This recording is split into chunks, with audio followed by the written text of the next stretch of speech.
Here we go. I don't think I'm in this hand. Yeah, I'm not, so we'll just see how it gets played. I'll do it. King should obviously open. What's interesting? There's your weird limp of kings, so there's your first strange thing. Oh, he makes me play the hand. That's what happens. So what to do? Flopping middle pair here. Uh, I think this is a check call. Check, bet, call. Yeah, it's good. Yes. Boom. I usually hit the set of eights. Yeah. Good idea. All right, You villain 97, pay the price for trapping. right. So this is a card that I can bet out on. In a normal single raise pot because I have more second pairs than he does because he doesn't bet all the second pairs and I call all of mine. So does that make me bet it out? Nope. I like He a check bets. raise.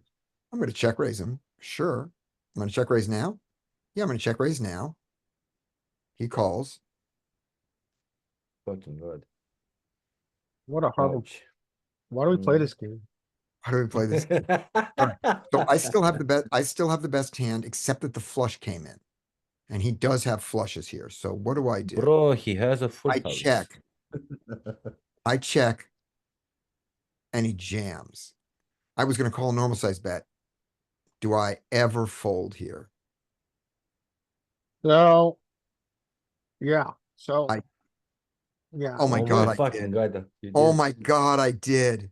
Nice. Nice fall, bro. Holy shit. Now we know you marked this hand. Oh my God. All right. That happened. So, did you remember the hand? What? Do you remember playing the hand? No. Okay. No, I assumed I was going to show you guys me losing 100 big blinds. No. No, you should also hero fold. Nice. All You right, were here we go. dodging bullets there. Yeah, here Yeah, we go. exactly. Matrix Haven't vibe, played it. Matrix style. Here's another limp. We are going to ISO this limp even with ace four. Ace four, by the way, could also check behind, call and limp behind him, and that's perfectly fine. Perfectly fine. We're not going to. I think I like your ISO on the button. I think I like having guaranteed button. Yeah. All right. He checks. Bottom pair's allowed to bluff. So I do. He calls. Now Good. bottom pair is done with bluffing. All right. Now everything is bad. And we just have to Really good. fold. We're not calling this, are we? He could have spades. What's composed in our limp calling range? That calls a small bet on flop. For him? Yeah. Oh, Tons of shit. tons of shit. We don't know what he has. Yeah, he's got a pretty wide range. I mean, this is against this size. Yeah. No. He's turning his. I wonder if he knows he's turning his hand. Turning his better hand into a bluff. Huh. But we do didn't, not but- have a hand that could re-raise him here. That would be, yeah, so. That just happens. All right.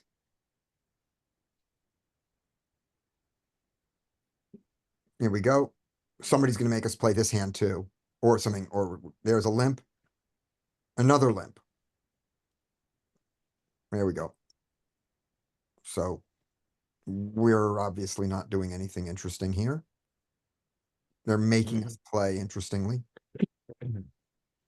Not yet, though. So, question for you. Yeah, At this SPR on the double flush draw board, is your draw worth more than it would be like so what the SPR is like Yes. what? Something ridiculous. It's like it's worth 12. more. It's worth more because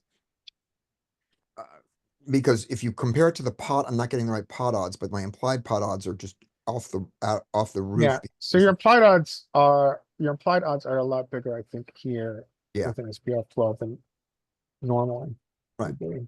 Plus I have Especially one, plus there are two magical cards in the deck. The two of spades and the two of diamonds. Because then not only do I get to raise, but I get to cooler a five. Ah, yeah, good point.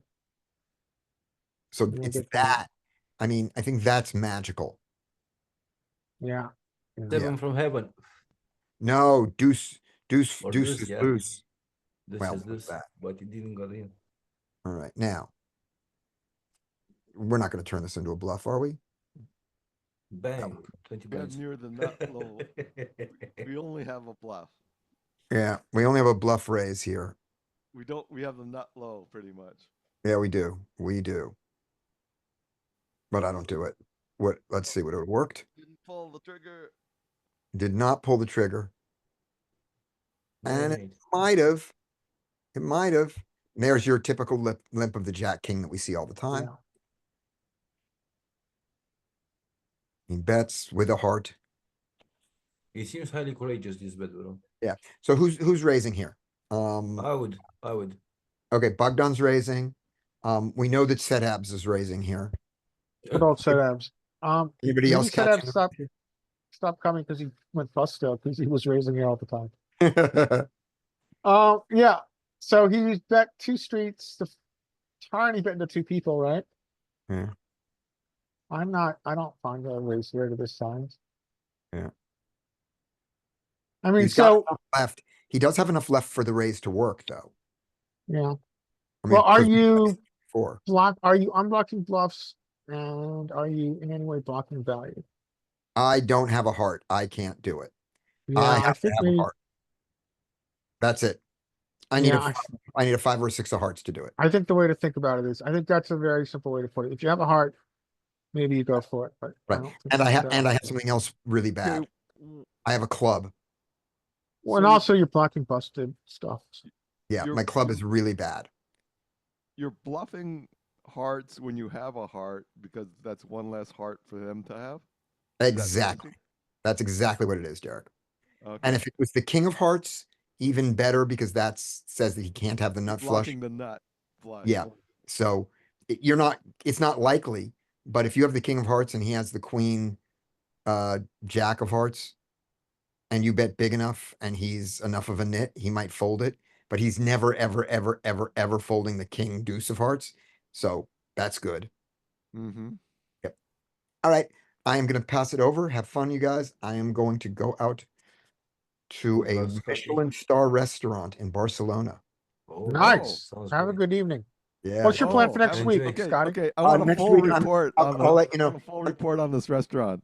I will. We'll see. Well, I have to get in. We don't have a reservation. We have a, we're on the waiting list for a reservation. Okay. Oh, tell him Um, Derek said. Scotty, move Scotty, over.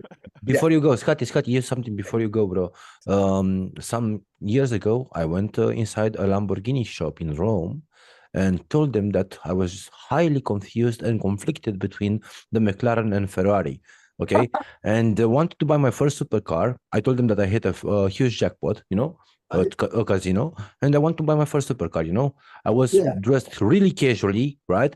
But casually with I don't know, popular marks, on the screen, on this, and I had around 10K in euros around me, okay, on me, and the whole thing costed around 200 euros, was 150 just to lap a Lamborghini on their private, course, and 50 euros was the time of the driver, the pilot, the test drivers, I needed one, and that guy was like becoming a really, really good god, pushing the Lambo at 300 kilometers an hour. And I told them that I'm conflicted between the other two competitors, So yeah, this shit works all the time, bro. And There you tell them that you are like close friends with the owner, and he invited you personally here, but you are not on the list because you are too important of a VIP. Oh, Go for it. for that one. No, I'll just walk in and have Katrina, my partner, say, Mr. Bezos was wondering if the seat was available. Mhm, exactly, something like that, yeah. Something nice like that. Enjoy, bro. Have a nice night. All right, Scotty, have are a you good- around next week? I think I'm available, but I'll let you know. I'm still out of town, but I think I'm gonna be available. Okay, no worries. Okay, talk to you. All right, have fun. Good luck. Okay. Bye bye, bro. All right, so I know I have hands. I know Mike has hands. Anybody else want to share some marked hands with us? I don't have many, guys. and I'm not using the software that you're using, so I'm really not familiar with it. Okay.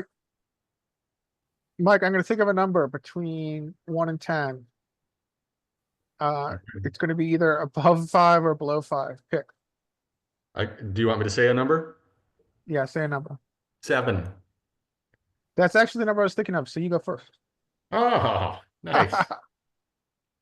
Okay, so I'll hit a couple that may or may not be interesting.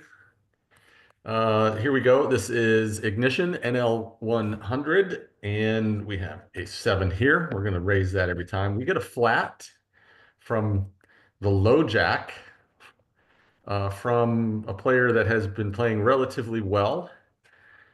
Nothing, no real notes other than his HUD stats here are decent enough. So this flat is unusual. And we get to see a flop, an ace high flop. What do you guys think? What's our first decision point here?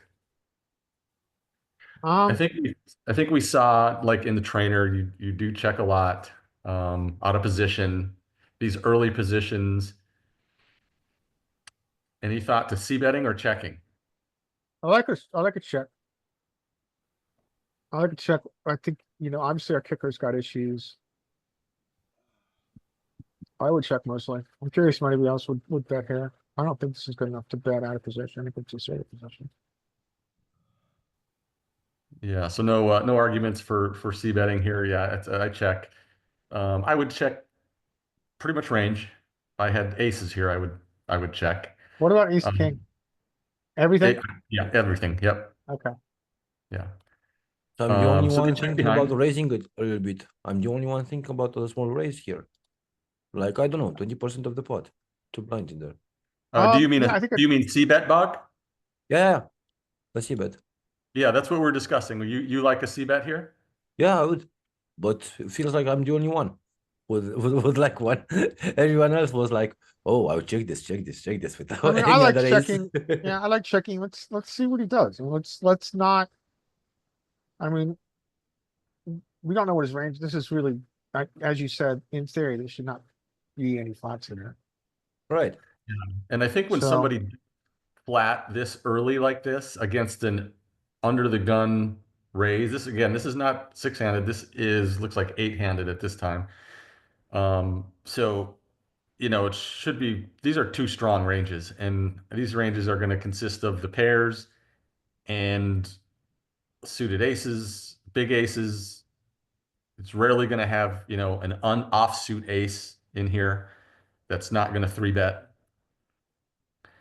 Yeah, I would So- imagine a lot of his range here is suited complex and pairs. Mhm. Like implied odd hands, like a lot of like 10-9 jack.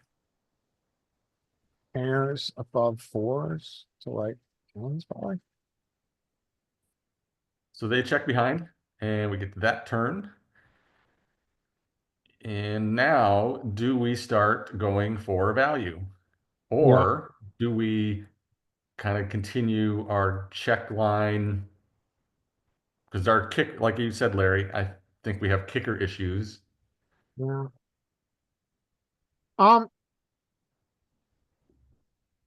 Yeah, it's a tough one. This is really in between for me. I can see both. I mean, if I was gonna bet, I'd bet small. But you have a really nice check calling hand too. Yeah, I'm pretty indifferent here. Anybody else have a strong opinion here? I want to ask you guys the next thing. Some time ago I've been told that I should keep pressing, keep being aggressive, right? So that they wouldn't hit their combo and I would throw them off. Yeah. So from that perspective, if we think about it, we should keep betting here. I mean, I would have bet totally on the flop. Well, okay, so the question becomes this. What size are they folding their front door or back door flush draw to? Yeah, this is the good question. So in order to get them to fold that, you probably have to bet like well, it depends on the player, obviously, we probably have to bet like 2x pot. So that seems like quite a bit to commit for protection. They're not gonna Yeah, fold, you know, if you had bet B75, they're not gonna fold a flush draw. If you get pot, they're probably not gonna fold a flush draw. So those sizes, I don't think serve the purpose that you're asking about, which is to try to deny equity to their flush draw. okay, it makes total sense. Thing is, if we keep on, I don't know, on the check part, right? On being not aggressive, I guess, is the check because it's like neutral, right? Well, Yeah, I mean, so we give them the possibility to make the flashes, the strays, we all. I certainly do. mean, I mean, we're right? certainly gonna get sucked out on sometimes, yeah. That's part of For the game. example, if they would have, let's say they have diamonds or spades, but they do have a tree in their hand, and for some reason they decide to go for it with an ace three. They make a flush. Oh, well, sorry, a straight here, right, with the two. See my point? Yeah, I mean, certainly a downside of playing defensively out of position against what we envisage to be a pretty condensed, strong range is that sometimes you're going to get sucked out on. But what Solver has told us is essentially it prefers to play more defensively out of position against an imposition. I mean, this is a very tight range he's got. And He's probably a yeah, good it player, makes so. sense.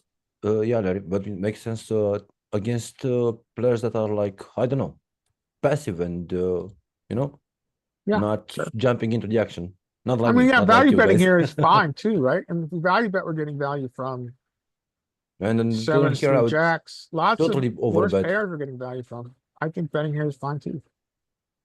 You know, I'm thinking about an overbet on this turn. Okay. In that perspective. Okay. Thank you. I chose the check line again. Kind of in the sense that I want to kind of keep some of his lower equity stuff in, and a chance to maybe even he can bet worse now. Yeah, he can stab. A lot of people stab here. Mm-hmm. And he can also still have a better hand. Like he can have ace jack and ace 10, and I mean, who knows, maybe even ace queen. But he checks behind again. And now, what about now? I think you have to value bet. Now we have to value bet. Is that right? Yeah, I think you value bet here. And what size would you choose? Between B50 and B75. Okay, so standard value bet, right? B50. Block. How about block? Block Yeah, doesn't I think exist. Block's in there. He's got a very condensed range. I mean, not I don't condensed. know. He's got a very capped range. Block doesn't make any sense, I think, to me. Block does make sense from the perspective that whatever he has, he's not particularly in love with. And so we're trying to extract value from a larger part of his range that he's going to call a bet, but well, we know he's not at the top of this range, right? He might be in the middle, and we're trying to get called by that.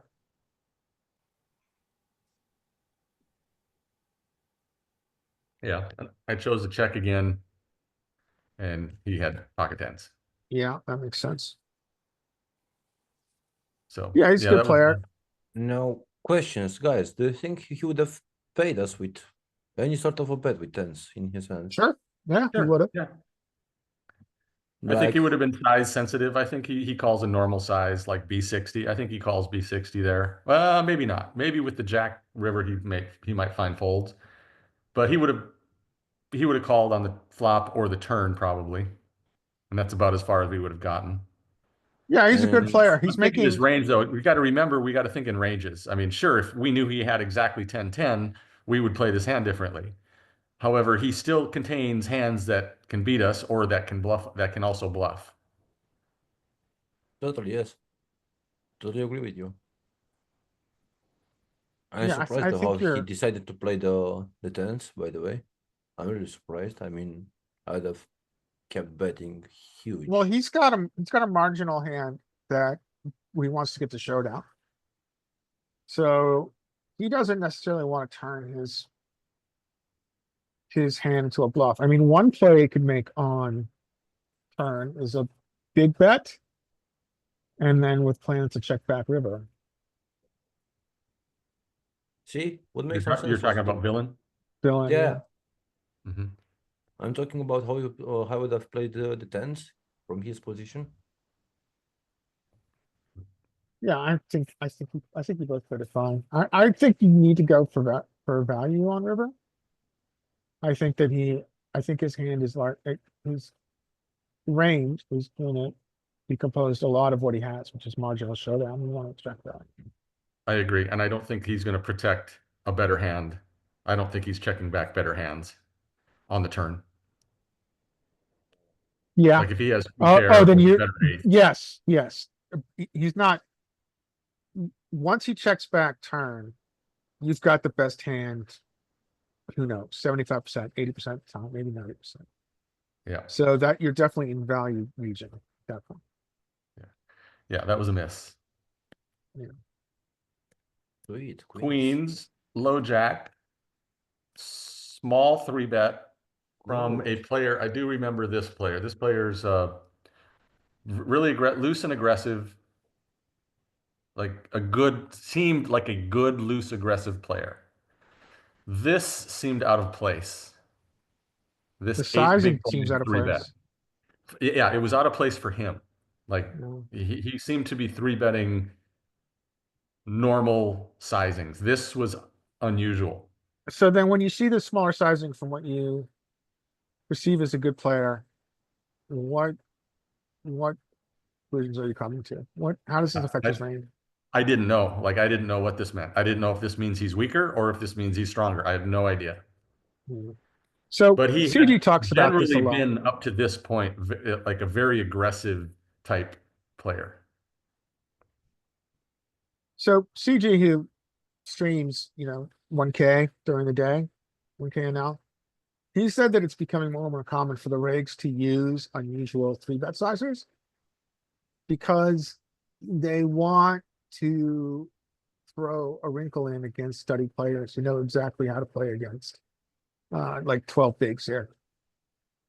So a study player is going to know precisely what their range is in low jack versus a big blind 3-bet of 12 bigs. So he says oftentimes very good players now are mixing up 3-bet sizing for that reason to kind of not allow you to be on automatic. Mm-hmm. Drag them into the forest that they're unfamiliar with. Yes, exactly. Take them into the back of the dark woods. Precisely. So I'm just going to 4-bet this pretty much always anyway, like even to a normal size 3-bet. But this, I think, becomes even more of a 4-bet. This hand, which I Because of his did. size? Yeah, because of the size, I thought it absolutely needs to be 4-bet. Whereas if he goes 12, I think we can consider flatting more often.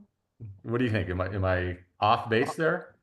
I don't understand why you're 4-betting that queens. I don't usually 4-bet queens. It's in there. Is I it think it's normal to fine. 4-bet No. queens? Oh God, yeah, absolutely. In And this against this situation, player, when they overbet? he's a very aggressive, with a really good 3-bet stat. Like he's aggressive. Like his range here, queens is definitely going to be get 4-bet. So he's 3-betting 13% of his hands, right? He So had, yeah. yeah, you can do it. Yeah. I mean, Okay. it's a small sample, but he had shown that he's an aggressive player. He's 3-betting a good chunk. Okay. I mean, look at his 3-bet range is showing nines, sixes, ace queen suited, ace jack off, ace queen off. Are we sure that's right? Because it Yeah, I know what you're shows. saying, Larry, but yes, this player had been like that. And at Okay. the time I knew that. Okay, I got you. Yeah, then Alright. this definitely jumps into your 4-bet range. Okay. So we're 4-betting them? Now, Derek, I know where you're coming from because of your opponents. Your opponents don't 3-bet, they don't have 3-bet bluffs. They're only 3-betting aces, kings, and ace king, Yep. right? Right. Yeah. Then yeah, 4-betting queens probably is not a great idea. Forfeiting queens is suicide in that situation. Yeah. Okay, but against this guy with 3-bet 13. Yeah, go ahead, jump on that. I got a question for you, Mike, and well, for the group. So if this villain was aggro, what do you think he would be doing with Ace King, or in general, all players? What do you think they're doing with Ace King there?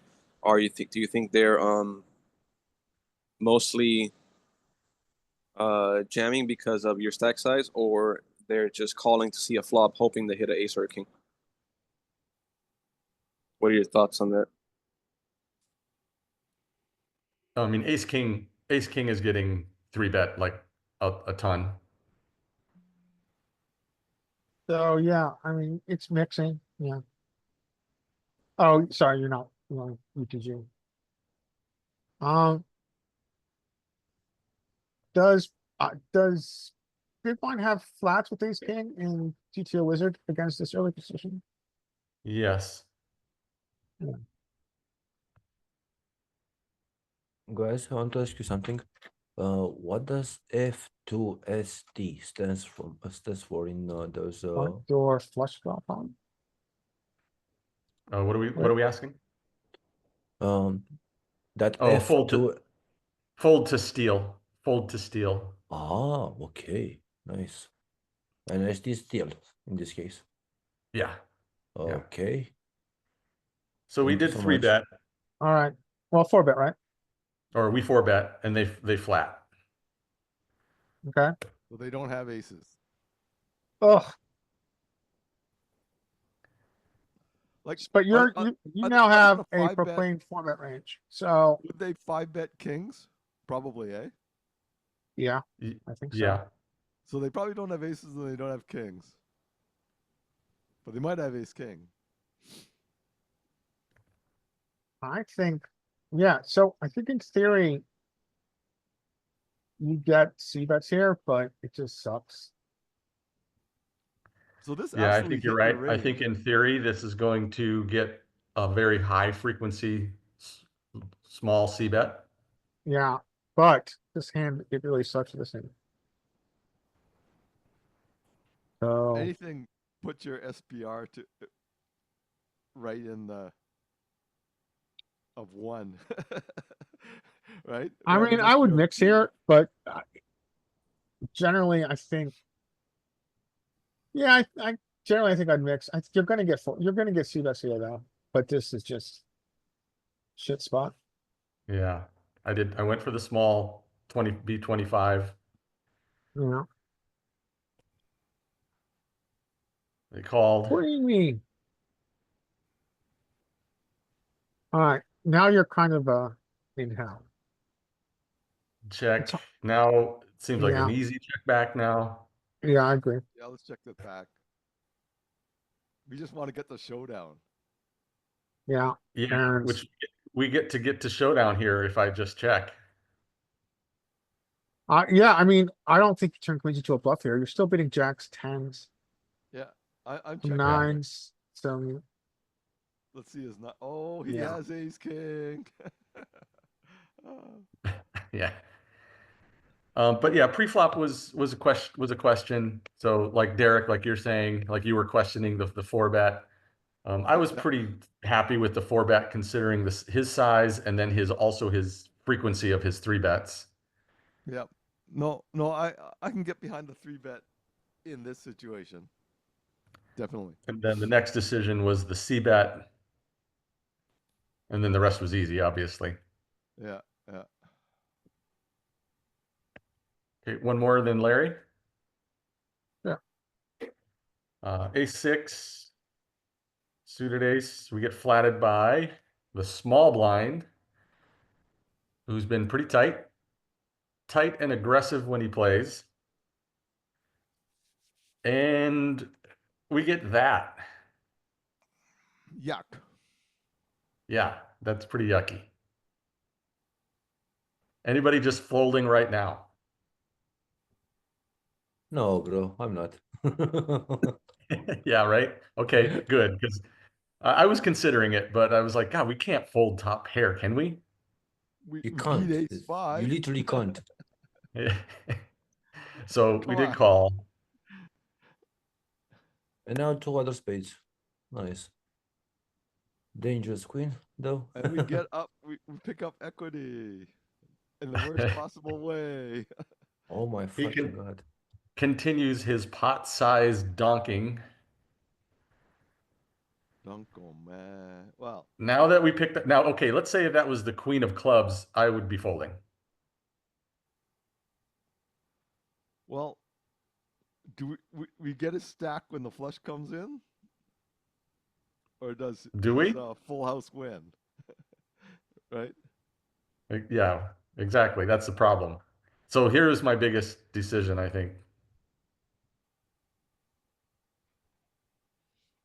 Do we continue now that we picked up the flush draw? I think we do. We I totally do. hate drawing to flush draws on paired boards. Well, we've got especially top pair plus draw. as if our top pair would ever be good. I don't think we get to fold.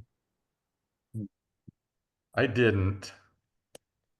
Nice. And then we get there with the flush.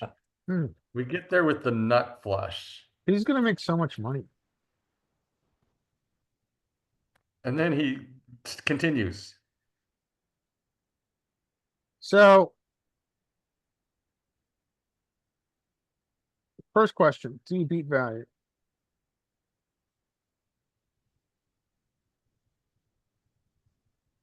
Is he ever doing this? Well, having the king and queen on the board is really bad. But I still have to ask the question, do you beat value? Yeah, I thought I thought of all the spades, kings are bad. The king of spades is like the worst one. I wish it was more like a nine of spades or Anything something but like the that, like a king. brick of spades. Because Yeah. his flatting range in the small blind is going to have all of these, like ace queen, king queen. But can he do this? Would he do this with a worse flush? Maybe like what would he have? Yeah, The jack. against his size, I think it's a overfold, but maybe we can make it. I hate my flush. I hate my flush. I hate drawing to flushes when the board's paired, Mm-hmm. especially the second, like the second card there is paired. No, it's like I hate drawing to a flush when a full house is there. I hate getting my flush and then getting shoved on. I hate everything about this situation. But I also And- hate folding my flush that I called because I feel like an idiot at this point. Well, Yeah. I mean, yeah, I think you call and I think you lose a lot, but you only have to win more than 2 out of 3 times. So Mhm. 1 out of 3 times, sorry. Yeah, So I think you have to definitely- call. Yeah, I was very heavily considering folding. And this player, like I said, he had been aggressive. Yeah. This Well, this that I number think here loading's is the deal for us. a pretty high number relative to, What's his VPIP? It's off the screen. Is it 11? yeah, his VPIP's low, like like these are low, like he's pretty tight, No. but his aggression factor is pretty high. Yeah. In other words, I don't think I honestly I don't think you have a big enough sample size for aggression factor to tell us a lot. no, yeah, it's If I kind of call, I hate it. To be frank. I think we call and we lose a lot, but I think we're too far up in range, and I think once we decide that we're beating some portion of his range that's value betting, I think we call. And where were those value bets going to be? Queen X, like a queen jack, Trips and lesser flushes. queen 10. Ace, Lesser flushes would be, They're hard to find, aren't they? Jack yeah. 10. ace king would do it. Jack 10. Ace Okay, king is Jack another 10 one. makes most sense. Yep. Jack 10. Yeah, I think we call and lose, but then we love our Okay. life. So there's value that we could beat then. That makes it a lot better. But yeah, we did lose, but Yeah. Oh, okay. I mean, he gave us a size that allows us to call this far up our range and lose a lot of money. all right, thanks. All right, so I got a live here, guy. All right, so playing 1-2. Full This is stack, high rake. 1-2. yeah, $1, $2. What's the rake? No rate in this game. Oh, okay, good, good, good. So we have on big blind, we have a new player to poker, newish, but he has found his inner aggro player. No. So he's found the value of aggression. So we open to $6, 3 bigs. We're heads up against big blind. Now he might have started studying because this is, I think, a donkable board. He finds it. He doesn't find the right size, but he does find a donk here. So we've got 2 overs and a flush draw. And we're against a broken stack, which is now got 35 bigs behind. And so really, I think the main decision point here is on the flop. So he bets like the 80. You know, pot of $13, he bets 10. I know what I would do. So what would you do here? I would jam. Yeah, I think jamming is fine. Now, I think jamming is good because certainly he's going to have a flush sometime, or he's going to have a straight sometimes. But I think generally what we found, and I'm open to anybody giving me their opinions on this. Generally what we found are donks sometimes are nutted as fuck, but so I think what we found generally Larry. is that, yeah, Do I know this player?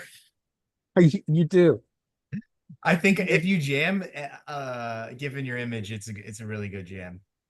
Yeah, Jack and I play live together quite often. Jack is here in Austin. Yeah, given my image, I think it's a good jam. I think you're right. Yep. I agree. Um, Just shove it in. So yeah, jam is good here. So he might be studying, but oh, this is Billy, by the way, Jack. Okay. I did lend him a book. So Oh, that explains everything. Now it all makes sense. Yeah, he would fold. I've bluffed. He folds. You know, I've made some river bluffs against him that got through. He's not just like a calling station after, you know, he takes a line that's unconventional.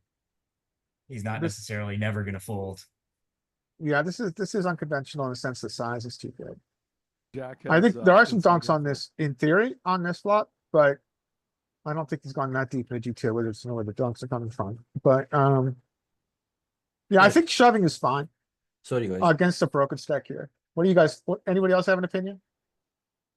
I'm shoving all day, every day. There's pure shove against Same, Two same. overs, 35 flush bigs. draw, and a sort of a backdoor, ugly straight. I can't get the chips in fast enough. Mike, what are you doing? No, yeah, I was jamming. Okay, I chose not to jam. I chose to call, Oh, and I think how I did like. you decide to call? Well, the argument here is that we've got lots of probably our equity. Like if you work this out, well, obviously I did work it out. We're ahead of coin flip, and Yeah, but we have. if he has any bluffs, I don't really want to fold them out. Is what I was thinking. Like if this is any kind of air, I don't want to fold them out. Also, if he has diamonds, they're probably a lot worse than ours. Like he's stripped of like he's queen diamond ace, king diamond, probably ace, jack diamond he doesn't have. Well- So we are keeping in his bluffs by calling. My thought You is don't that think he calls those flush draws to a jam? Which ones? The Like lesser flush draws, like four, Yeah, his worst flush draws, yeah. like 4-3 diamond? Any combo of diamond. I mean, he might call you with a better flush draw, but he'll also call you with worse flush draws, won't he? Yeah, Like he nine, does have 10. better ones. He's got like ace three, ace two, diamond. Yeah, I think shoving's fine. I think shoving's fine. But I think- yeah, Derek was asking my question, what I was thinking in game. yeah, because I think we lose out on the fold equity if we don't shove. Yeah, so the other thing to think about is we are opening from, this is 6-handed, but we are opening from low jack, so we should have a very condensed range. And Jack is right. I do have OMC image. And You're an OMC too.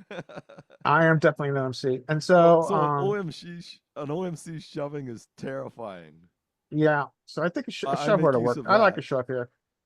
I think a shove is the better play. So I call Brick River, brick turn rather. He goes to 25. We're clearly not folding. Our pot odds aren't great, right? Our pot odds are probably like 22% here. But 2 overs and flush draws not enough.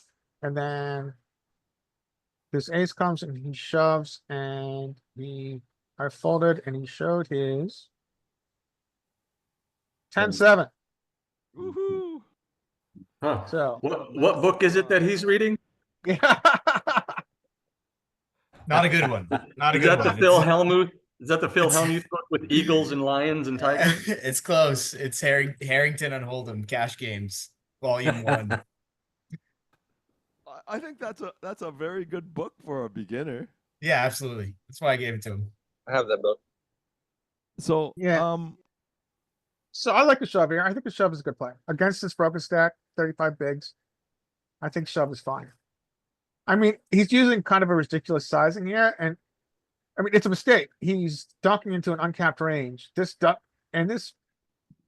flop probably has some dunks in theory, but they're not going to be as big. They're going to be smaller.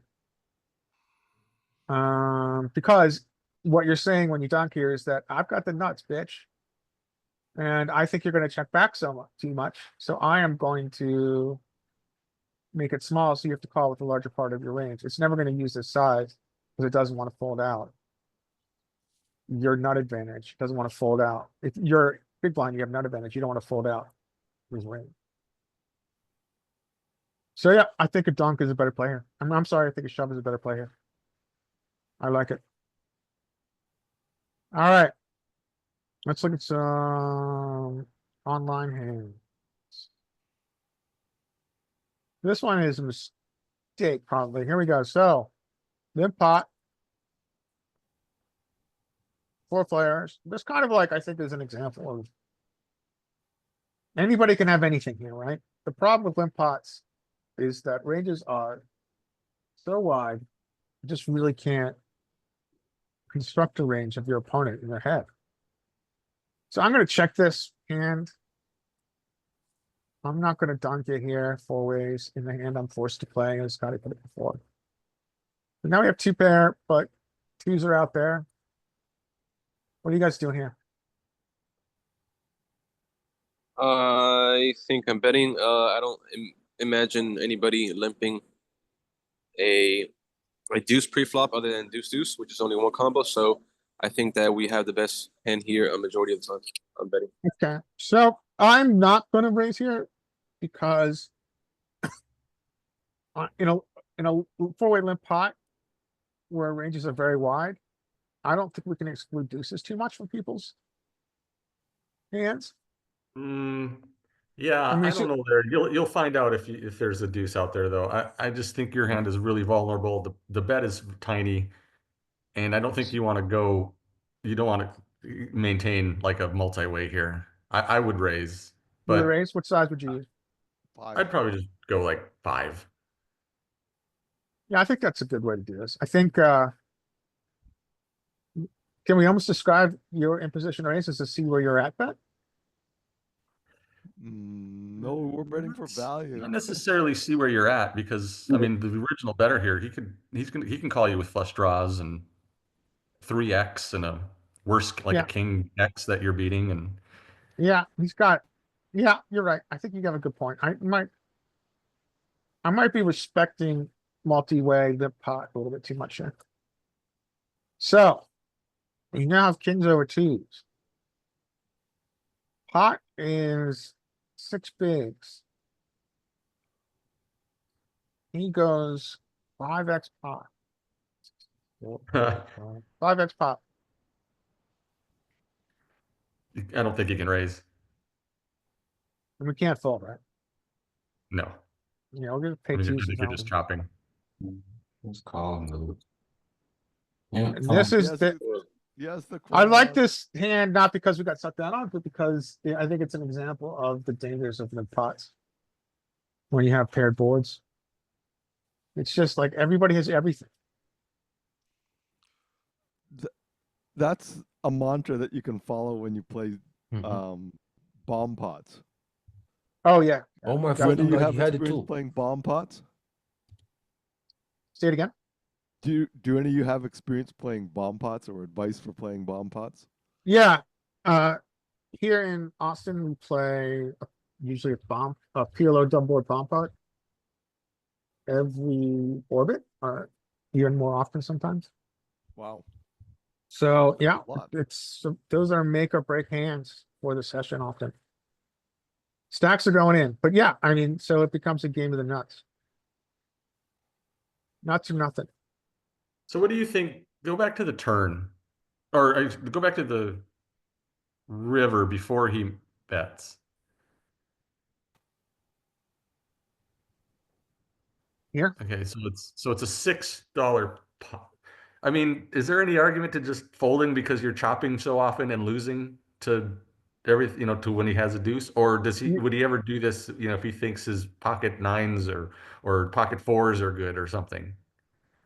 yeah, good question. So our pot odds are like 47% here, something like that, probably. Like we're at the very top end of what pot odds are gonna show us. But then we had it, then when we take in the calculations, the mathematics of chop pots, I'm not sure how it works, but I think all of a sudden our pot odds go up half, maybe. I'm not sure about that. There's a calculation that happens if you're gonna chop at a high frequency. And so the obvious answer is that we fold a lot more to this size if we think a chop pot is a large segment of the outcome. Deuce 7, what a donk. So like if he had a king, we would be chopping the pot, or If he has a That's a- king, we chop. okay, why? Because in full house the kicker does not count, or That's I correct. Best forgot the five rule. cards. Best five cards. So our best five Okay. cards would be the kings over two. So yeah. Okay, there right, would be- right.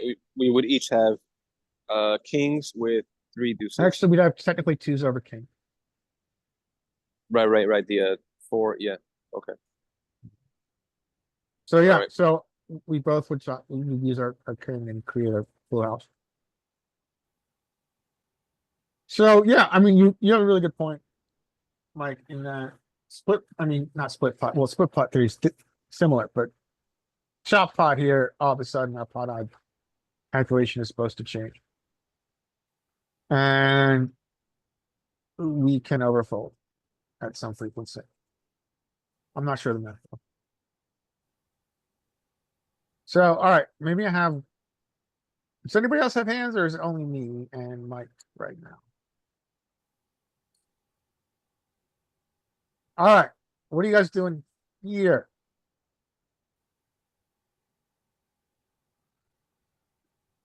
We can call this. You calling? Yeah. I don't think. I mean, I think ace five suited. I like the ISO here to like 8 bigs, 9 bigs. Oh, really, Larry? If you're gonna 3-bet here, if you're gonna squeeze, You got to make Yeah, it it's a squeeze. more than 9 bigs. You got to make it like Yeah, you're right. I'm not thinking right. I'm sorry. I 14. was thinking this is a limp pot. I'm getting a little tired. Yeah, you're right. The squeeze should probably be like 16 or 17 here. I don't like the squeeze races under the gun, really. It's not my, That's I don't know. that's fine. I don't, but this is, I think it's just a call. Yeah, just call this. Ah, okay. We like this flop. But we don't like pair, but I don't think we're ever folding. I don't think we're ever dunking. I hate, Checks around. yeah. Are you dunking? No, never. Like, I don't like playing for flushes on a paired board. Yeah, Just- I mean, it's a little bit nerve, but then we also have to range them, right? Obviously, you know, these guys could have anything, but it's hard for them to have 9-5 suited. Yeah, They could have some 5-4 suited. That isn't really our concern, and it's hard for them to have a 9-4 suited. So if you're looking at a paired board that isn't composed of that many votes, this one is pretty far up there. yep. It's probably one of the best that you So could have. okay, this is where it gets interesting. So we've got, oh, I remember this hand. Okay, so what are you guys doing here? He dunks this ridiculous, we can call it a check, but what are you doing? These are so dumb. My God, I never know what to do either. Yeah, Because you still have these 2 players behind you. I would raise it a bit, guys, to be honest with you. I'll I look have 5 blinds. this rule of not betting my draws when it's 4-way I would raise. till I make it. Like, so what we're in a size would multi-way you use pot. here, Jack? I'm just I would calling. raise to 10 big blinds. 10 bigs? It's less than a So- pot size raise. Okay, so essentially when you raise here, you're saying I'm the one with the 9, right? Yeah, because we would check a 9. So would he. Yeah, yeah. But the I other think 2 players that's- in position, they would not have checked a 9 on the flop. So your raise is going to get through a lot. At least these 2 players behind you, it's going to get through them a lot. Yeah, I like that play. I think if you're gonna have a bluff, this is a perfect one. Maybe you wanna block the 9s a little bit, maybe like an ace 10 of diamonds would be really good here.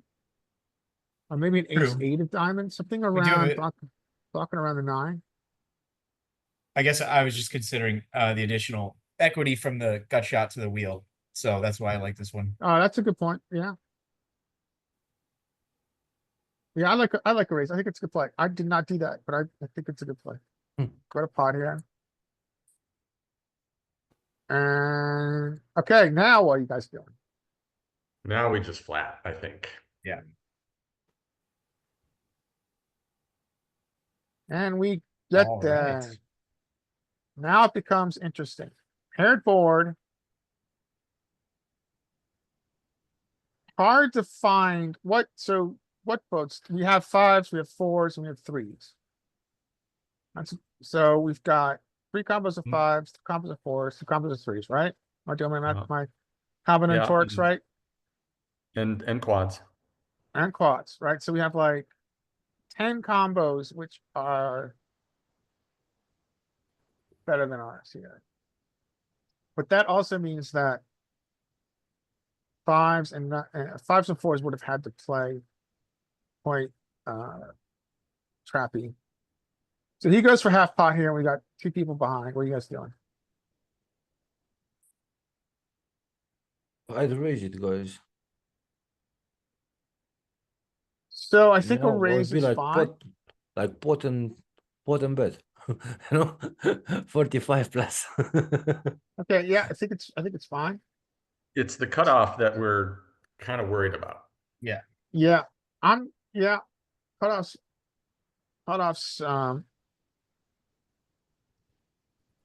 cutoffs are an issue. Cutoff has 5s and 4s, right? Is that what you're saying? Mm-hmm. Yeah, Like the cutoff has 4s. 5s and 4s. So this massively multi-way, I'm not comfortable with the raise. But no one really showed aggression on turn to what essentially was a check. Well, I the think, cutoff did. That's my oh yeah, perspective. I'm sorry, the This, cutoff did, yeah. This bet from the small blind vibes us straight, you know. So we totally crush it. Yeah, obviously we win the straights. There are straights out there. I mean, He's this raising looks like the or- kind of bet that says, I want you to call. This doesn't really look like it. It's not polarizing. Yeah, there are straights out there that would be, so. Mike, what are you doing here? I think we should just flat, and then you might consider you might have to fold later on, but right now I don't think you should raise. Bogdan, you're in the position that we go to 45, so we 4x it, okay? Thank you so much. I'm comfortable with that play. I think there's value to that.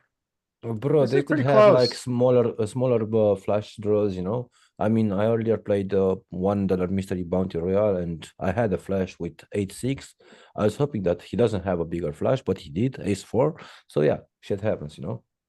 It's exactly So your situation here. I listened to Mike, right? And Mhm. I took Mike's line. Yeah, I you went was on a mind flat melding call. with Mike here. I think this is a flat. What And then the what it says craziness here? that everybody calls. Okay, Wow. nice. He 5-3. was overvaluing 5-3 on this texture. Including some that one big blind bet. These guys are better players, so they're not showing their cards. We don't know what they had, but I'm not, yeah. I think I think I like my flat on a paired board 4 ways. I think against heads up. I think we can go ahead and raise. And potentially fold to a shove, but we're definitely raising. But I think 4 ways. I think on a paired board, I think I like my flat. I mean, check it out. Curious question now. Yeah. If the cutoff would have had like 5s, 9s, I don't know, 9-4, 9-5, something like that, I've made a fool. Isn't that a logical vibe to raise the bet from the small blind? Yeah, cutoff did raise. Didn't raise, just call, flat call it was. No, on turn cutoff raised his 1 big blind dog. Bro, not I on mean- the, I know, not here, not here. Yeah, The final vibe, right? The small blinds, go further on the river. Yeah, on the river. See this bet here. Yeah, it if he out. shoved, I would have been in hell. Like You know what I mean? If he would have raised here, I would have gotten scared a bit. And I was like, Yeah, okay, you might that's have what I'm fives. saying. I would have also been very uncomfortable if he raised here. But he didn't. So that gives me the idea that we are, I don't know, facing straights. We're facing smaller flashes, you know, stuff like that. But Yeah, the you're right. full vibe, it doesn't come along. But but you know, we're not closing the action, so we can't really I'm curious capitalize on the what fact that his range seems capped. I'm curious what the other guys called with. And being results oriented, Larry, you got max value. Yeah, I guess I You got did. an extra 30 by flatting, whereas had you raised, I guess maybe somebody might have called behind you again, but the fact that they just called probably means they would have folded to your raise. And I doubt 5-3 calls. Do you think 5-3 would call? But I think you got max value. No, I don't think. I think this is I mean, this guy's playing hardly. We know that because he's flatting 5-3 off from me. Well, money. This is where we make money. 5-3 suited. Yeah, it's a tough spot. I mean, I think heads up. Okay, let me ask you this question. If this was blind versus blind, are you raising in position to his P50? On the flop? No, on river. We'll say this played blind versus blind heads up. Yeah, it would And it depend went- on the action before, but yeah, probably. Yeah, I think multi-way this gets very, very tough. For okay. Thanks. So Mike, do you have more hands or should we call it a day? Or what do you guys want to do? I mean, I have more for sure. If anybody wants to be bored with my horrible play. I'll show this one. I don't know what happened to this one. I'll show this one and then I'll hand it back to you and we keep on going and we can call it a day. But Jack, if you have hands from online that you wanna bring next week, feel free. Anybody else, feel free. Okay. It's always good to get some input. Oh, So, nice. what's our size here? We've got a flatter. Flatter to the 3-bet. Yeah, I think three-bet you it. you could go one of two ways. You could go just like a 4-bet, standard 4-bet size of like 25, 30, Yeah. Uh-huh. or jam. So jamming is fine here, I think, yeah. Oh, 40. I don't know, Well, I man. Is thought this hand too exactly. good? So we're playing against the blinds, so we're in position. So first thing is we've got positional advantage, right? I think I like a jam more out of position. I think in position I think I he- like a squeeze. Good point. Or Yep. 4-bet actually. Oh, But my question for you is how does our sizing against this 3-bet heads up is like 22, 23. So what size are you using multi-way? 40. I'm going 40 here. If you go 40, just jam. Yeah, so But what I want theory tells them us to make that, a mistake, right? yeah, so Well, you would talk jam to us ace about why king. you'd use 40. I'm curious why you'd use that size. Because I want them to. I think I think they're more likely to make a mistake if I go 40. Okay, They're more likely to call with all the worst pairs, right? Call with ace king, that kind of stuff. yeah, I can see that. I can see that. So I whereas if I think go this like hand might be too good for that size. Like I don't really want to generate fold. no, but I think that because I have position, I can use my position. Whereas if I shove all in, then that kind of negates my position. There's no advantage to being in position. Yeah. So I think we I think want to that- generally go bigger out of position because we want to reduce the SPR, which in theory reduces the positional advantage of the person in position because our SPR Right. is smaller, which reduces their equity realization advantage. That's what theory tells us. Which So is then why that's I'm happy to play a smaller pot in position. yeah. Rather And than so shove it in and lose my positional advantage. yeah, I went this size because I think I like being in position, but I don't really want to take this hand multi-way. Don't want to take any hand multi-way, frankly. And I went so, a bit except maybe further low on. pairs. And Uh-huh. so here, I think I like a bigger size. I think I should go 30 here. Exactly. go- 30, 35, Like- 40. Like they're not making a mistake calling if you go I'm- 25. So I think betting 25 is a blunder here.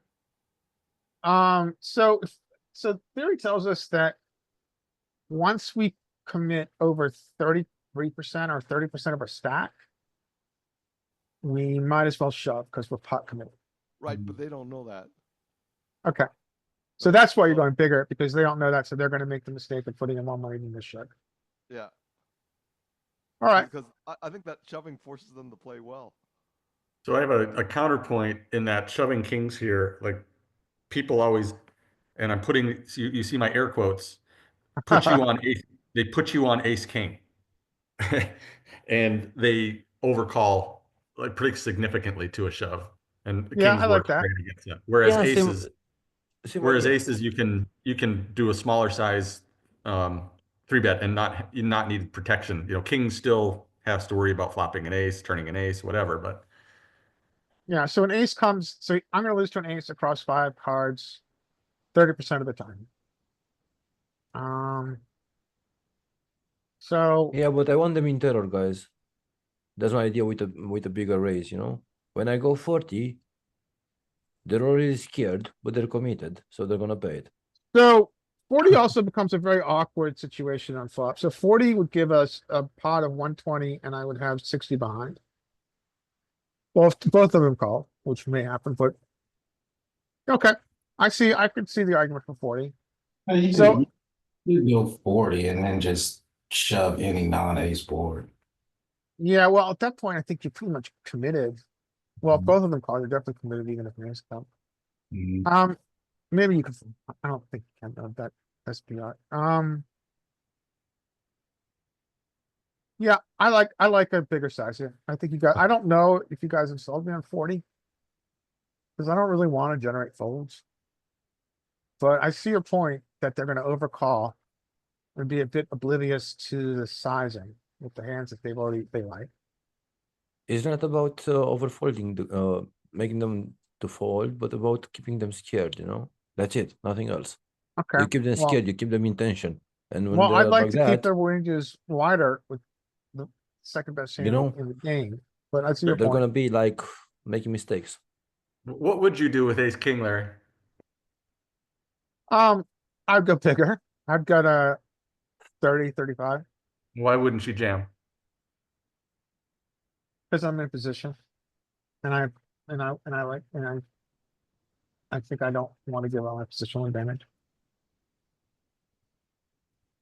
Out of position, I would jam. But like if I was in big blind, like if cutoff, I don't know how would that happen. If cut, well, my cold form with might be shove here against a big RFI and SP big 3-bet. But Yeah, there's here, so much money in the pot, and you want to see 5 cards. Ace king. I don't know. I think it just that's why I guess that's why I'm advocating shoving kings because I would also shove ace king. so you're kind of balancing your ace king shoves by shoving kings as well. Yeah, And then you're choosing to go this size or maybe a little bit bigger with aces. right. Yeah, I would 4-bet aces. Yeah. Yeah, I think that's valid. I think that's a good argument. Anyway, I went to the side. Let's see what happens. Fold. No, we go Oh, 3 ways. That's what we don't three want. So my ways. size was too small.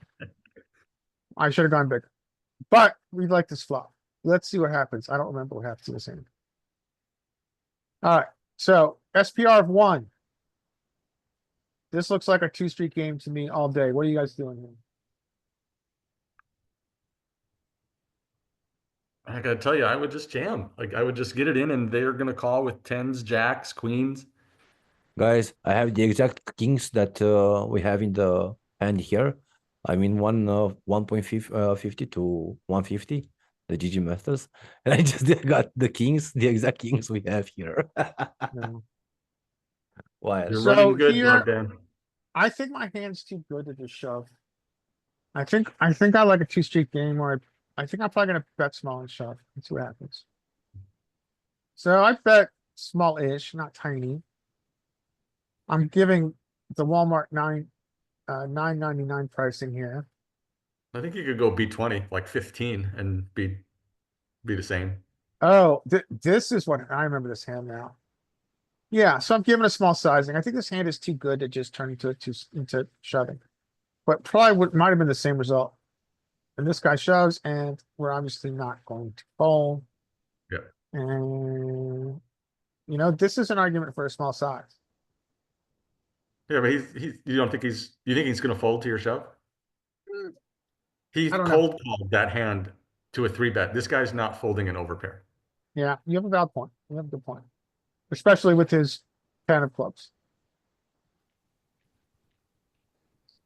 Yeah, good point. So I think my main question around sizing, and you guys made some good points around using a bigger sizing. I think that's a good idea. Because I don't really want to take this multi-way. I think a 30 to 40 is good. All right, guys, I'm gonna pass it back. Thank you for looking at my hands for 45 minutes. Sure thing, bro. Thank you for sharing. Yeah. No worries.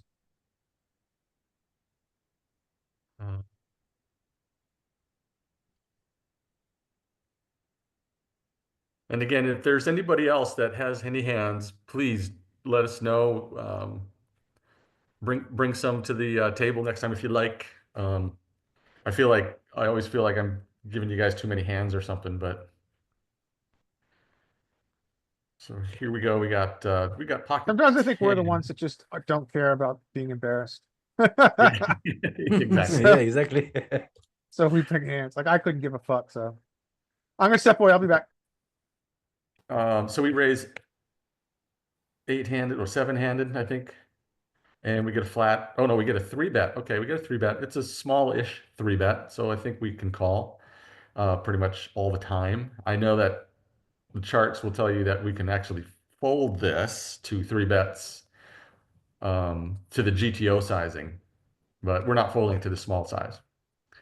And if I remember right, this is that same player that donked the pocket sevens and filled up and beat us with our flush. And he still played relatively tight and and his aggression factor has gone up quite a bit, probably because of that one hand where he just went bet, bet, bet. Anyway, so we got tens here and we flop this over pair. They go just under B50, like a B40, kind of an unconventional size.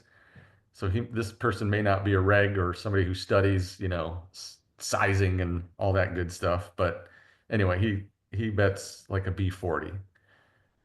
So I think we just have to call here. Does anybody want to raise their overpair and maybe get some protection against their ace queen, ace king, king queen, some Nope. odd 3-bet Mm, hand? I'm a bit scared about the 6-7 suited, 5-6 suited, stuff like that. 6-9 suited.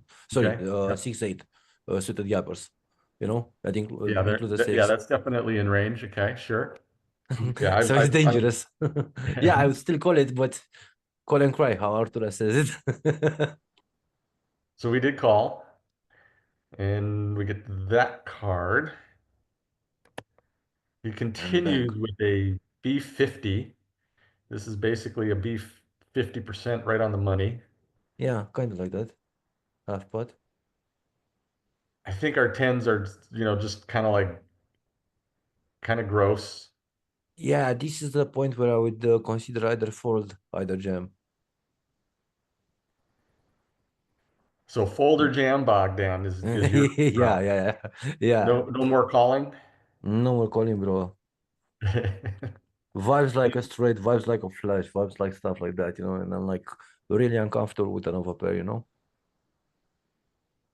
Now we have some hands that are in range too. We have 6-7, we have 7-8, we have 5-6, we have sets. They typically aren't going to be 3-betting their low pairs. So we kind of have a decent advantage in terms of I think we might have a nut advantage. I wonder how this would show up in the solver if what the kind of equity have. Now they still have the overpairs. They still have aces, kings, and queens and jacks and the other pair of tens. They're not going to really have the sets or they could have the straights, like you said, Bogdan. They could 3-bet their suited connectors more often, I think, than they do their low pairs. But I'm curious now what our equity advantage would be if we have it or if they still have it. If you can guide me through the GTO wizard, I can enter in it because I never did it. So that's a good thing to check out. I'm sure I can handle it. Nice. You did call it. I did call because I still feel like they could still be getting aggressive with their Ace jack, ace queen, bluffs. stuff like that. Yeah. Yeah. At this point, these things are a bluff. Yeah. I was thinking that we might see a 10 of hearts, but we still see a hearts. So I'm close enough. Now they down bet. They go with like a just under B50, like a B40 or something again. And we still have the overpair. Do we just give up and say, let them bluff if they have a bluff and lose to their too many chips in the pot, bro. We have almost 100. That's addictive. That's attractive, somehow. And yes, indeed, it's a small bet. Problem is, it's also a bet that makes you pay it, makes you go for it. Makes you pay, right? What's funny is I remember thinking I was thinking I could turn this into a bluff and jam. Yeah, same thing. It's like fold or jam, one or the two. But I would have done it, from the flop directly. And I just don't know if they're willing to fold an overpair to, to something like that. So I wound up calling and losing to jacks, but Okay. Holy shit. yeah, I was really torn. And his aggressive nature again kind of um prompted me to overcall there. I probably fold that to a lot of different opponents, but I am curious about if you guys want to entertain me here and Sure. see if our equity advantage on that type of flop is good for us. I think we were here and we got three bet. It was a small three bet, so it's probably going to be a little different. Yeah, it was 9. Uh, so Raised, notice it that was look at tens 9 and jacks are folding a lot to that already. size of a three bet. Wow. Oh my fucking god, incredible. Um, but I think to that size we just get to call way more Guys, often. curious question. Wait a bit. Curious question for me now. Is it bad that I'm calling with those lower pairs? I mean, tens, nines, eights, jacks. I'm crushing them. You know, I'm all over the place with those pairs. 7, 6, 7, 6, 6. Yes. So they see bet and their jacks. What size? They use a smaller size. They use that kind of weird size in between here. I'm gonna give them Yeah, it was let, something weird. let's give them the bigger size because it's more like what they should be betting. So I'll give them the 50. And then our pocket tens, the one when we have it, because we folded it a lot of the times, but we do have it here. They call all the time. There's no raising. No raising at all, no matter what you have here. Isn't this a mistake? What, the raising? That is non-existent. Yeah. It's not a mistake. Solver does this a lot when you're in position. And remember what Larry was saying on one of his hands, he was saying that you get a lot of advantage to playing in position. And raising becomes far less frequent when you're in position. Yeah, but that's like over the long run, right? What we're seeing here. In this current situation, you know, things are different a bit.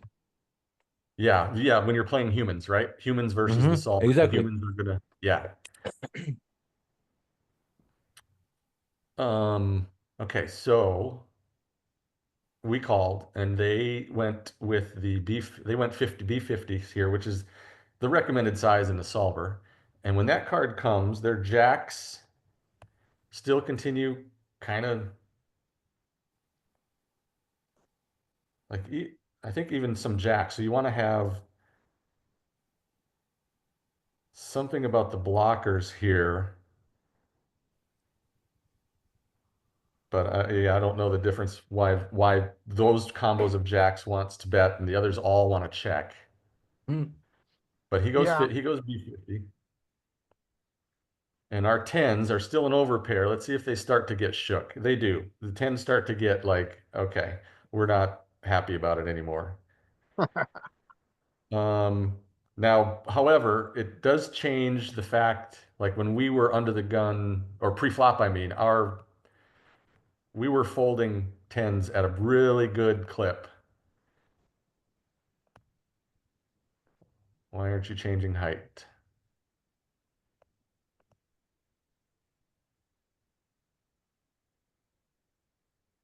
It won't change to range height. Yeah, it's weird.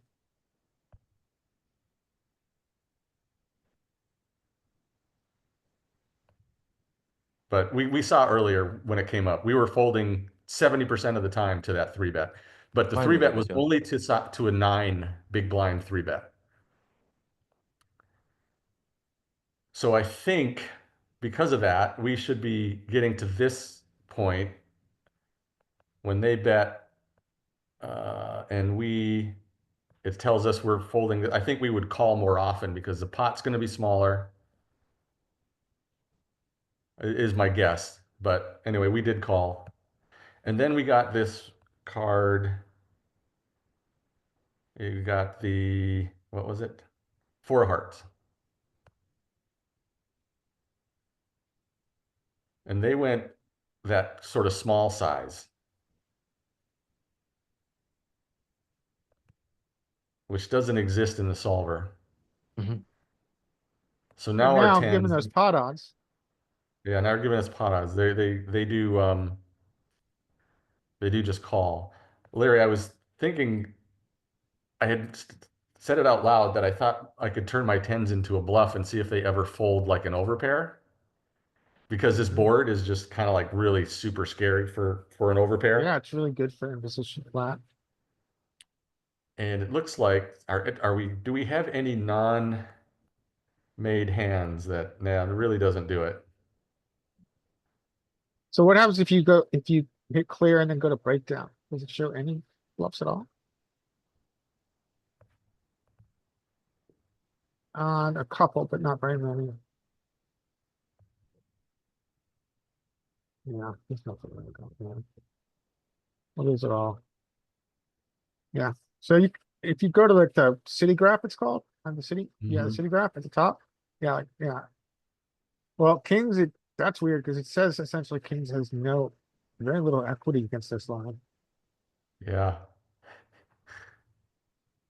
Ace clear has Turn. one.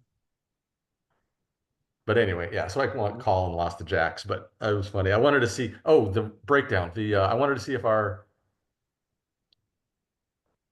on this river, if that changed right here, if our equity advantage shifted at all. I thought we might have a nut advantage, but we Oh, the don't. other pairs, I guess.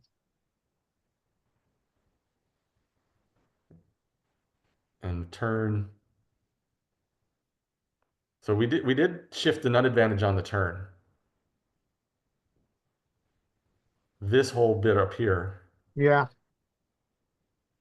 So when the 5 comes, I guess we have the 98.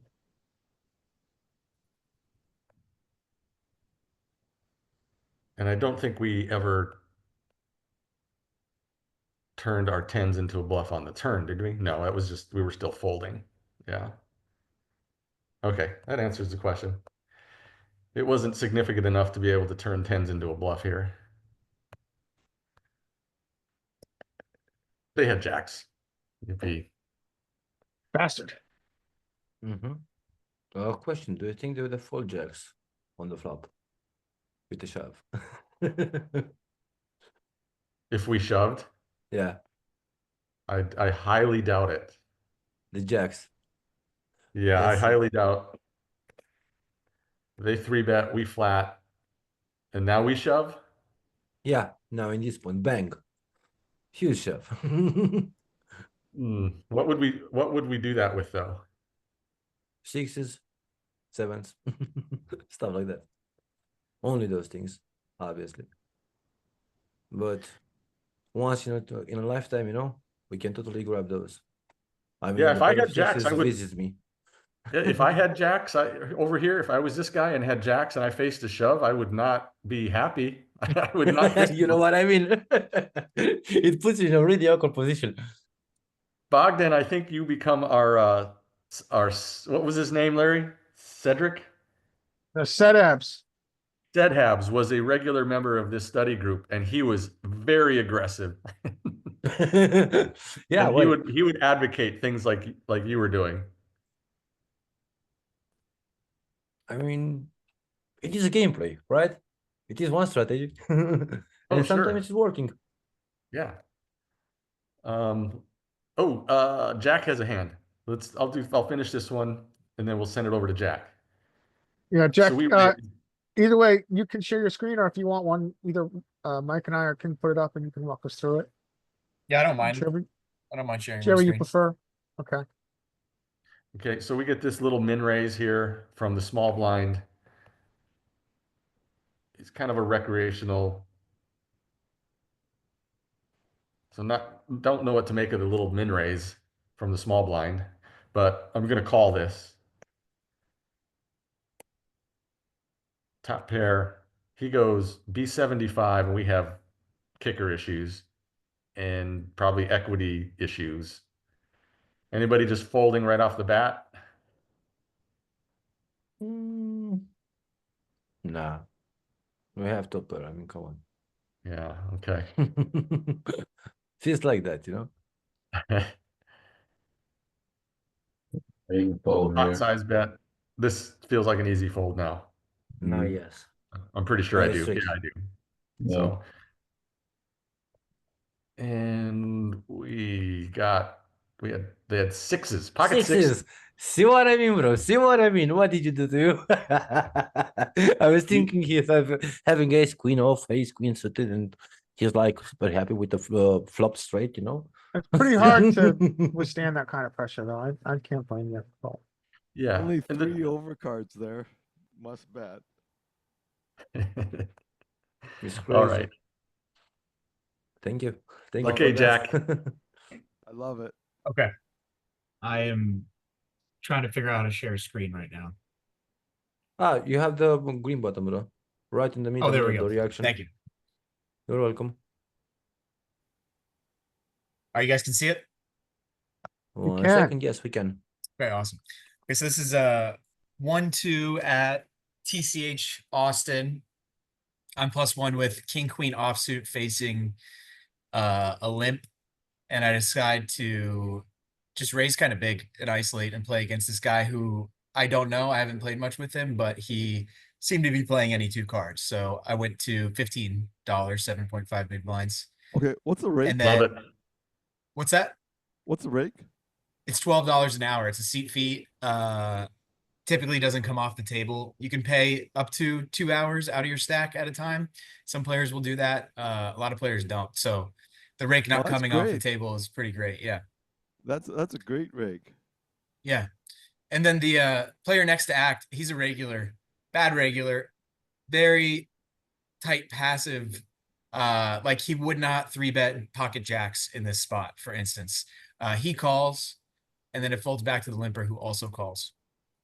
And now this hand's interesting because it's a very like live type of hand. Like I'll show you what happens. This guy donks, and now God. this guy to the guy who flatted pre-flop, he starts talking, and he gives me way too much information, and he starts to say, "Oh, somebody's got ace queen, or maybe you got diamonds." He says that, and then I call, and then he calls. And after he says that and calls, like part of me is thinking this guy has the same hand I do, because that's exactly what he would do with king queen, is just flat pre-flop. And now he was kind of on tilt, so he was talking a lot, you know, and giving away information about his hand.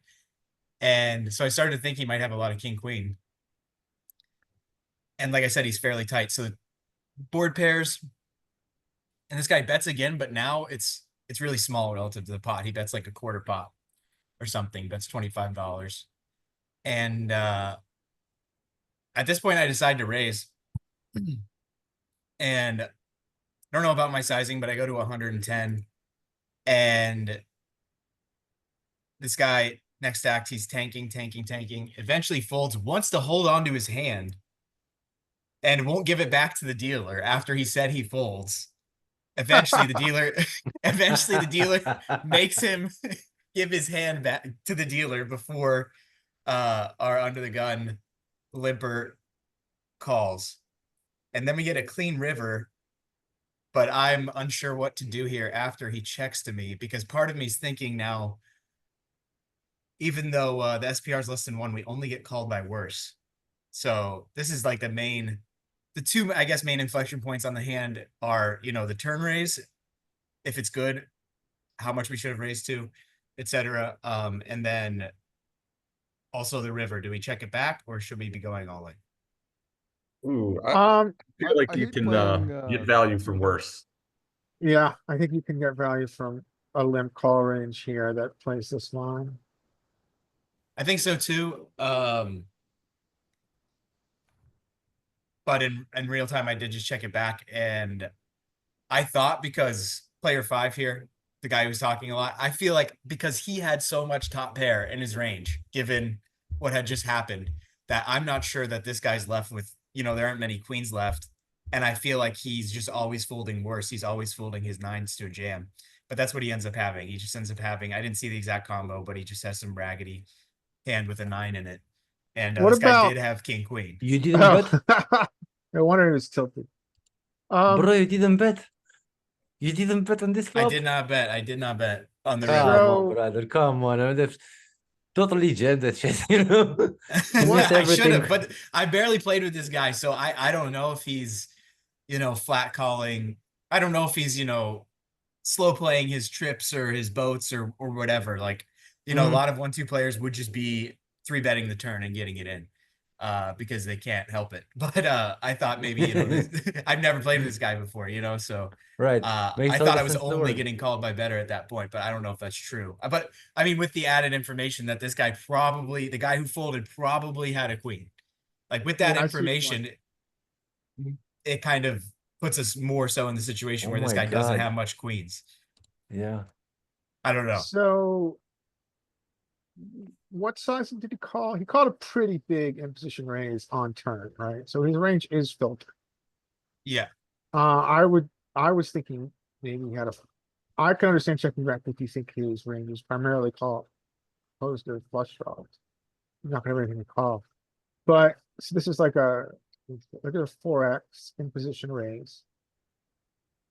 He calls. He checks. So what are his traps here? So there aren't many 9-9, 2Ks ace in it. deuce. Yeah, ace deuce suited. So 2 combos of ace deuce, right? Uh-huh. And Queen 9, we lose 2. But maybe again, another I way to thought he look at didn't have this much too queens. is that if you think the guy behind's range holds a lot of queen X, Uh-huh. that reduces his combos of queen 9 too. True. I think that what about a thin value bet? Not necessarily. I mean, I don't think maybe our only size does so. We may have actually been deeper than this. I can't. Okay. I think I just put in 200 big blinds, but I think the SPR was greater than 1 here.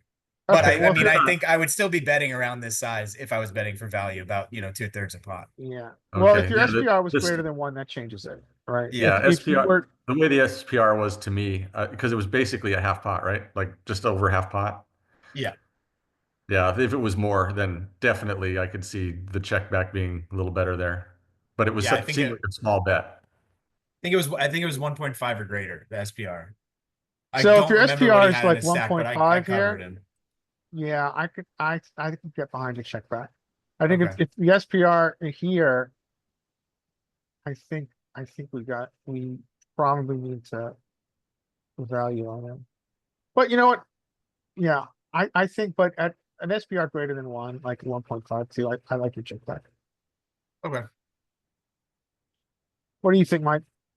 No, that's exactly what I was thinking. Yeah, I was Okay. basing the value bet on the river based on the stack sizes at the time. But if you had like a full pot size to go, yeah, I could see checking back being much better. Okay. Yeah, I can't remember the exact stack size, but I know it was greater than 1. I haven't used this hand replay tool before, so I don't know if I had the option to even make it bigger than that. Yeah, it's in Because I there. think Okay. if you have a pot size bet left, then he'd consider folding queen jack or queen 10 or whatever other queen X he might have, and certainly 9X. Here with a half pot size bet, he almost feels like he should have to call a 9X, but he had such a Right. shitty kicker. I think you're right to be concerned after he calls that 4x imposition raise, right? That's a pretty Yeah. aggressive play on That's- your part on turn, and his range should be quite filtered. In fact, Right. That's what I was I thinking. think many people should fold 9x there. I would fold 9x to a 4x imposition And I raise. mean, Because your 4x imposition raising was someone to act behind, right. which looks nutted as shit. So, nutted AF, I think is what the kids say. So I would be concerned about his range at an SPR greater than 1. Ah, Right. Yeah, and That is I decided ask you guys about this one because I did see the guy play more, and he would have totally called me with a 9. He was really bad. He would call with any piece of the board. So I didn't have that exact read on him at the time, but I did think I was ahead of his range after he donks twice. I did think I saw that he was loose enough for that to be the case. But after he donks twice and calls, I was starting to get worried about value owning myself. Yeah. This goes back to the hand I showed you previously, where oftentimes donks we find are not top of range. Again, sometimes they're nutted, but oftentimes they are middling hand. Like what we see here. The one with Billy. Yeah. I mean, he Yeah. had a marginal hand and he's knocking into uncapped range, just like this guy is knocking into an uncapped Yeah. range. Yeah, I like the way you played it. Well, guys, Very cool. we're approaching 2:30. Should we call it for today? Yeah, I'm good. All right. Yep. I Um, also want to bounce, guys. Got some stuff to do, and want to wish you all good luck. May the poker gods be with you all. Have a nice one, and see okay. you on the next session. Bye, Thank All guys. right, Thank you. guys. We'll talk Thank to you, you on Pocket. Monday. Thank you. All right. Cheers. See you next week. You guys.